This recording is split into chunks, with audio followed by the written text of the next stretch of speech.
Здравей и добре дошъл в Време за изкуство, мястото, където историята на изкуството оживява.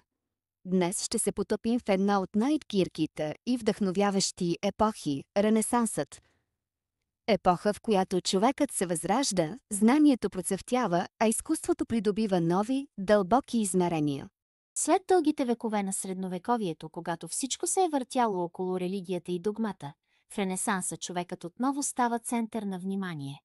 Той не е просто грешник, нуждаещ се от спасение, а разумно и креативно същество, способно да разбере света и да го промени.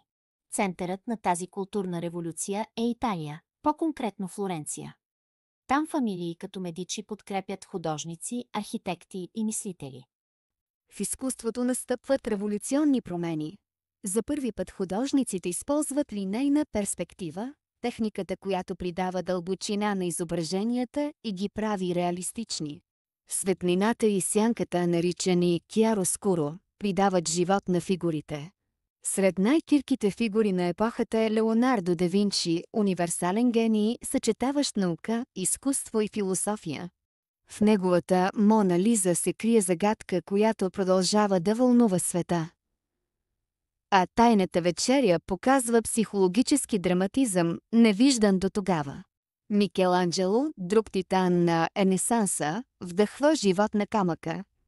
Неговият Давид не е просто статуя, а символ на човешка сила и съпротива.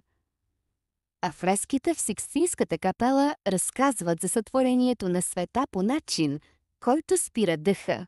Рафаело, майстор на хармонията и идеалната красота, съчетава изящна композиция с интелектуална дълбочина. В Атинската школа той събира най-големите мислители на античността и ги представя като хора на своето време.